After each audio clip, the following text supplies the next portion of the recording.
This first one's called Letter on Poetics, and I wrote it as an epilogue to my book Happiness. And Happiness itself was a kind of an account of the first year of the Tory administration, this current one, through the work of Rimbaud. Because I grew up under a Tory administration and it was horrific, so I was fairly upset to have to go through it again in middle age. And so I started reading the poems of Rimbaud to remind myself of what I thought when I was a teenager about the Tories. I didn't intend to write a book, but I did.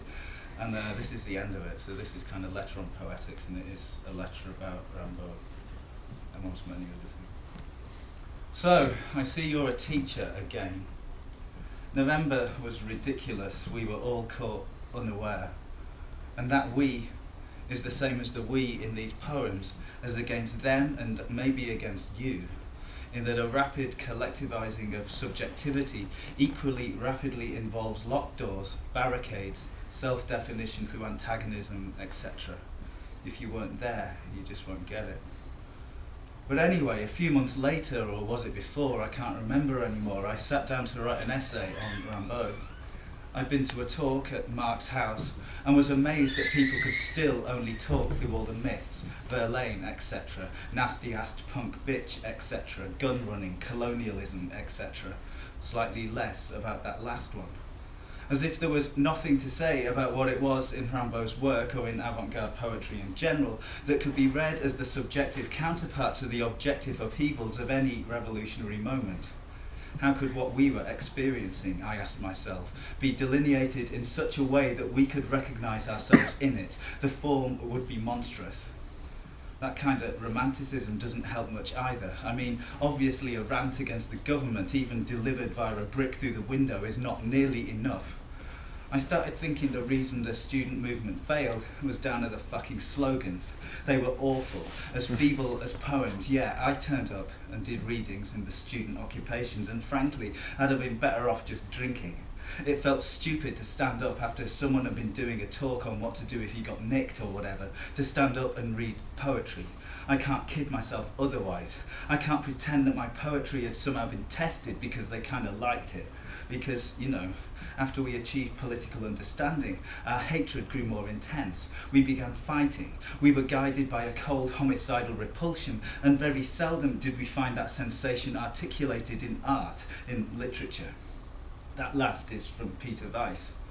I wondered, could we write a poem that, 1, could identify the precise moment in the present conjuncture, 2, name the task specific to that moment, that is, a poem that would enable us to name that decisive moment, and 3, exert force inasmuch as we would have condensed and embodied the concrete analysis of the concrete situation.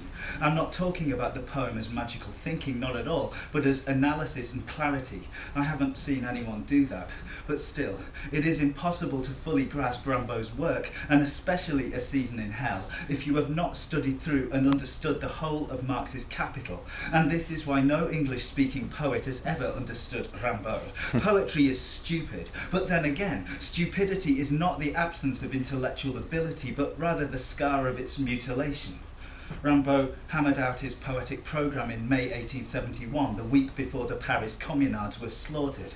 He wanted to be there, he kept saying it. The long, systematic derangement of the senses, the I is an other. He's talking about the destruction of bourgeois subjectivity, yeah. That's clear, yeah. That's his claim for the poetic imagination. That's his idea of what poetic labour is. Obviously, you could read that as a simple recipe for personal excess, but only from the perspective of police reality. Like, I just took some speed, then smoked a joint, and now I'm going to have a Pepsi, but that's not why I'm writing this, and it's not what it's about. The systematic derangement of the senses is the social senses, okay? The I becomes an other, as in the transformation of the individual into the collective when it all kicks off. It's only in the English-speaking world, where none of us know anything except how to kill, ill that you have to point simple shit like that out. In the enemy language, it is necessary to lie. And seeing as language is probably the chief of the social senses, we have to derange that. But how do we get to that without turning into lame-ass conceptualists trying to get jiggy with their students? You know what and who I mean. For the vast majority of people, including the working class, the politicised workers and students are simply incomprehensible.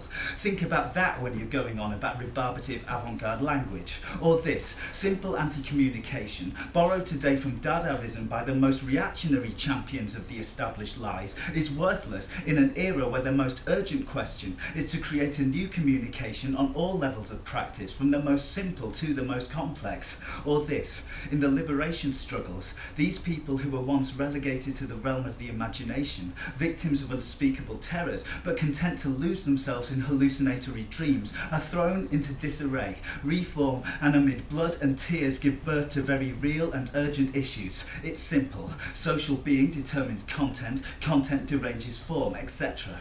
Read Rimbaud's last poems. They're so intensely hallucinatory, so fragile, the sound of a mind at the end of its tether and in the process of falling apart, the sound of the return to capital is business as usual after the intensity of insurrection, the sound of the collective I being pushed back into its individuality, the sound of being frozen to fucking death, polar ice, it's all he talks about. Okay, I know, that just drags us right back to the romanticism of failure and the poet maudit, that kind of gross conformity. And in any case, it's hardly our conjuncture. We've never seized control of a city. But I don't know, we can still understand poetic thought in the way I, and I hope you, work at it, as something that moves counterclockwise to bourgeois anti-communication, like all of it, everything it says. We can engage with ideas that have been erased from the official account. If it's incomprehensible, well, see above. Think of an era where not only is, say, revolution impossible, but even the thought of revolution. I'm thinking specifically of the West, of course. But remember, most poetry is mimetic of what some square thinks is incomprehensible, rather than an engagement with it. There the phrase went beyond the content, here the content goes beyond the phrase. I don't know, I'd like to write a poetry that could speed up a dialectical continuity and discontinuity, and thus make visible whatever is forced into invisibility by police realism, where the lyric I, yeah, that thing, can be one, an interrupter, and two, a collective, where direct speech and incomprehensibility are only possible as a synthesis that can bend ideas into and out of the limits of insurrectionism and illegalism.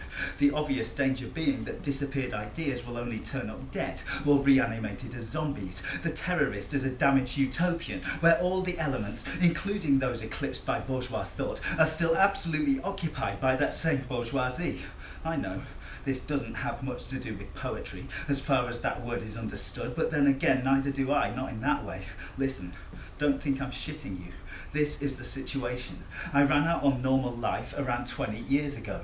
Ever since then, I've been shut up in this ridiculous city, keeping to myself, completely involved in my work. I've answered every question with silence. I've kept my head down, as you have to do in a contra-legal position like mine. But now, surprise attack by a government of millionaires. Everything falls to the surface. I don't feel I'm myself anymore. I've fallen to pieces. I can hardly breathe. My body has become something else, has fled into its smallest dimensions, has scattered to zero, and yet as soon as it got to that, it took a deep breath. It could suddenly do it. It passed across. It could see its indeterminable function within the whole. Yeah, that wasn't Rimbaud, that was Brecht, but you get the idea.